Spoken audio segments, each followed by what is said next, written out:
Então a taxa Selic subiu mais uma vez, aumentando agora em 1 ponto percentual, saindo de 5,25% ao ano para 6,25% ao ano. E aí, o que isso significa? Como é que isso influencia os seus investimentos em renda fixa, em fundos imobiliários, em ações? E mais, o que isso tem a ver com a alta da inflação que a gente está vendo? Por que eu acredito fortemente que a taxa Selic vai continuar subindo ao longo do ano de 2021 e principalmente o que fazer com seus investimentos, ou melhor, o que eu vou fazer com meus investimentos e o porquê, e aí eu tenho certeza que eu vou te ajudar a tomar melhores decisões com o seu dinheiro. Então esse vídeo é um vídeo muito importante, por isso eu te convido a assistir ele até o final. Se você quer o de paraquedas aqui, tá me conhecendo agora, prazer, meu nome é Ramiro, eu sou gestor profissional de investimentos, cofundador do Clube do Valor, te convido aí a assinar o canal e clicar no sininho para receber mais vídeos assim.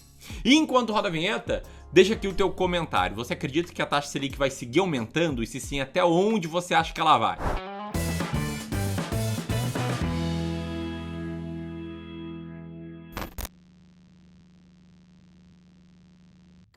Bom, então antes de mais nada, para colocar todo mundo na mesma página, eu quero explicar o que é a taxa Selic. A taxa Selic nada mais é do que a taxa básica de juros da economia, ou em outras palavras, a taxa que guia a rentabilidade do ativo com menor risco no mercado, tanto risco de crédito quanto risco mesmo, questão de zigue-zague, que é o ativo chamado Tesouro Selic, é um título público emitido pelo Tesouro Nacional, que promete ao investidor aí rentabilidade próxima a 100% da taxa Selic.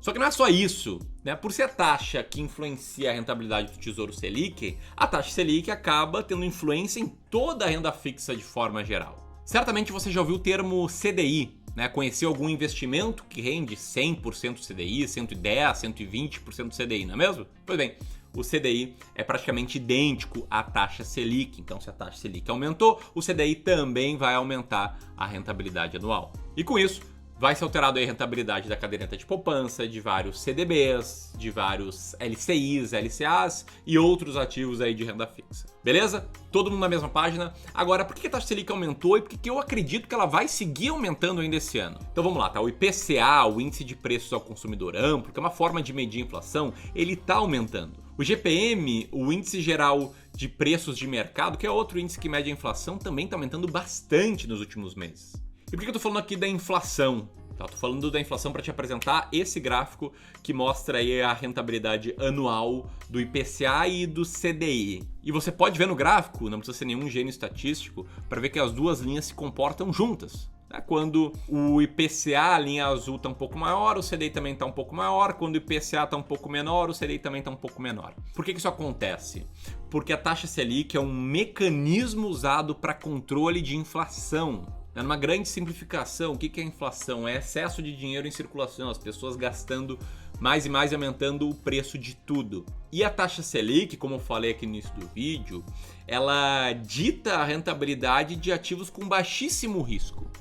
Então, se tem dinheiro e olha lá, um ativo com baixíssimo risco oferecendo um certo retorno para ti, você às vezes vai pensar em vez de gastar esse dinheiro, colocar seu dinheiro nesse ativo com baixíssimo risco, vai tirar dinheiro de circulação e isso vai ajudar a conter a inflação. Em outras palavras, quando a inflação está aumentando, o Banco Central vai lá e aumenta a taxa Selic para justamente conter a inflação. Tá, mas por que eu acho que a taxa Selic vai continuar aumentando? Agora te liga só nisso que está na tela agora, que é uma imagem do relatório de mercado Focus, o boletim Focus, que é um boletim semanal publicado pelo Banco Central, refletindo a expectativa de vários players da economia em relação ao futuro de curto prazo de vários indicadores econômicos. E perceba que o mercado já espera que o IPCA varie em torno de 8,35% no ano de 2021. E o mercado também espera que a taxa Selic vá continuar subindo, vai chegar a 8,25% ao final do ano. E o mercado espera que a taxa Selic siga aumentando justamente para conter a inflação. E por que estou te mostrando isso? Porque esse relatório ele basicamente indica o que está já precificado pelo mercado. Guarda bem isso, porque a partir de agora eu vou te explicar o que muda com a renda fixa, com fundos imobiliários e com ações. E depois vou te dar minha opinião sobre o que fazer nesse momento. Então vamos lá, em renda fixa é mais simples de entender. Primeiro falando de títulos pós-fixados. tá? Esses títulos como o Tesouro Selic, como um CDB que tem uma rentabilidade atrelada ao CDI, como a caderneta de poupança, aqui é batata, tá? Esses títulos eles vão passar a render mais a partir de amanhã.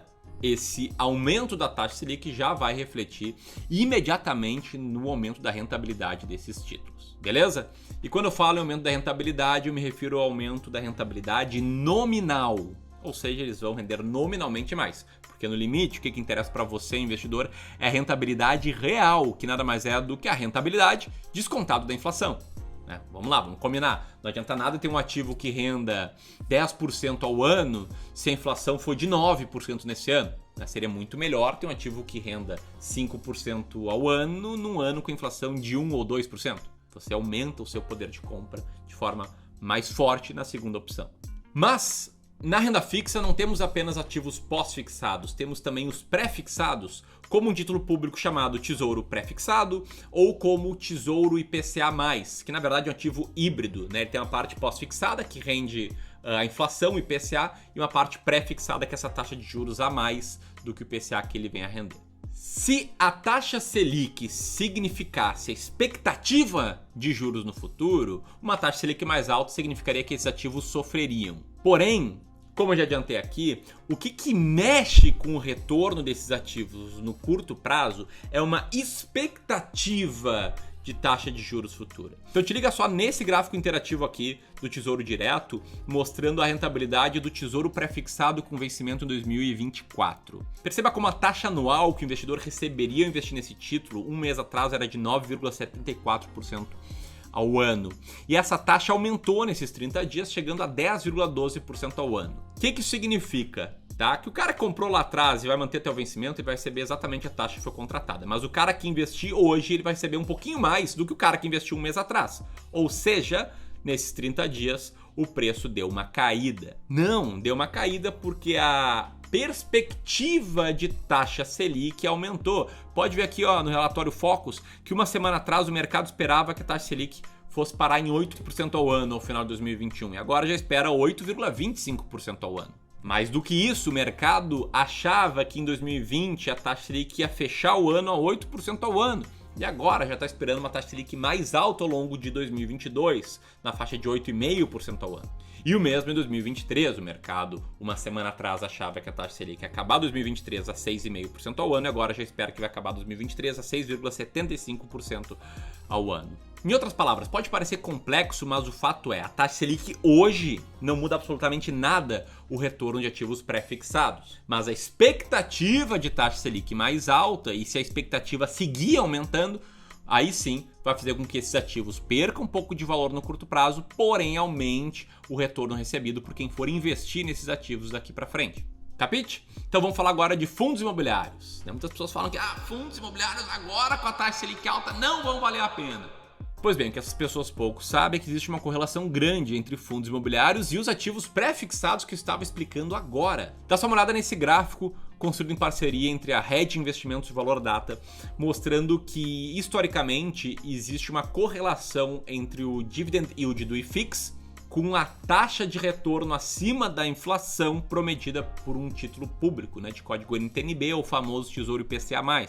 Perceba que existe um prêmio histórico ao se investir em fundos imobiliários. Mais do que isso, para quem está falando de inflação mais alta, vale a pena lembrar que os fundos de tijolo, por exemplo, eles têm contratos de locação, na maioria das vezes, atrelados ao IGPM ou IPCA. E os fundos de papel, muitas vezes, imediatamente repassam em termos de dividendos esse aumento da inflação, sem contar que o que está por trás de fundos imobiliários é o mercado imobiliário. E mais, historicamente, investir em fundos imobiliários, de acordo com esse gráfico que está na tela, foi a melhor forma de se expor ao mercado imobiliário. Ou seja, não é o fim dos fundos imobiliários. Fundos imobiliários é renda variável varia para baixo e para cima, mas não é porque a taxa Selic aumentou agora, em setembro de 2021, que, nossa, não vale mais a pena investir em fundos imobiliários. Quem age assim é tipicamente o investidor que vende na baixa e compra na alta. Mas se você quiser saber mais de fundos imobiliários, vou deixar aqui um vídeo em que o José fala mais sobre isso.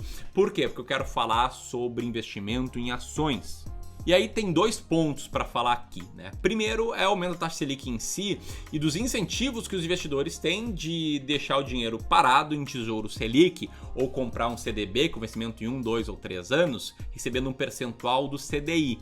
Muitas vezes a decisão de investimentos é entre A ou B, embora sejam classes de ativos diferentes, poderia existir essa competição.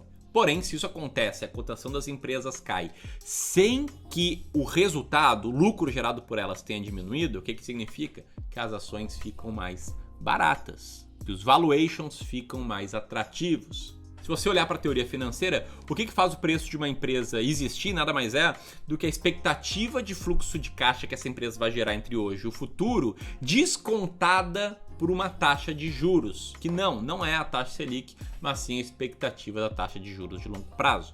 Ou seja, se aumenta essa taxa de desconto, caem os preços das ações. Isso significa que os investidores estão com maior aversão ao risco.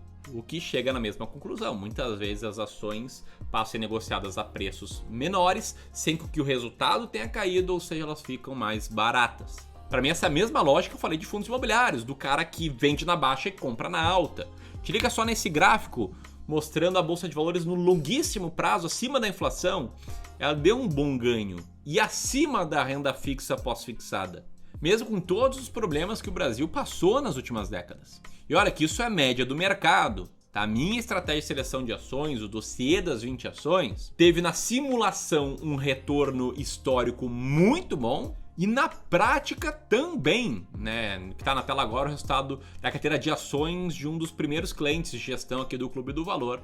Uma carteira que rendeu 350% ou 225% a mais do que o Ibovespa no mesmo período. Dito isso, para a última resposta, né? Ramiro, o que eu devo fazer agora? O que tá fazendo? O que muda? Antes de falar isso, o negócio é o seguinte, se você quiser se aprofundar na parte de investimento em ações, conhecer a minha estratégia, o meu dossiê de 20 ações, saber como chegar em 20 ações que estão descontadas, que estão quase de graça e ter bons resultados no longo prazo, eu preciso te dizer que a partir do dia 19 de outubro vai rolar um evento online gratuito que eu vou explicar tudo isso. O nome desse evento é o Plano Prático e se você leva a sério investimentos em longo prazo e quer aprender a tomar melhores decisões de quais ações comprar, e quando vender ações, vou deixar o link aqui, beleza? Agora indo para a resposta, o que fazer? Resposta honesta, absolutamente nada. O que está acontecendo agora não deve mudar a forma com que você escolhe ações, a forma com que você escolhe fundos imobiliários, a sua tolerância ao risco, ela não deveria mudar por conta disso. No máximo o que deve mudar é a sua maturidade como investidor, entendendo cada vez mais que existem variáveis que você controla, como as estratégias que você segue, e variáveis que você não controla, como entender qual vai ser a expectativa de taxa Selic e ter uma leitura melhor que a do mercado, que não faz sentido nenhum, você não vai ter. Lembra, a Bolsa no Brasil, no longo prazo, subiu na ditadura, subiu depois da hiperinflação, subiu com todos os presidentes, todas as crises que a gente já enfrentou. E é justamente por isso que você precisa ter um método de seleção de ações, um método de gestão da sua carteira, saber quanto investir em ações, quanto investir em renda fixa, etc. E eu recomendo fortemente que questões táticas de curto prazo de mercado não devam mexer nos métodos que você segue. Tamo junto? Concorda? Deixa o comentário aqui abaixo e aperta aqui para te inscrever no Plano Prático que eu te vejo lá. Um grande abraço e até mais.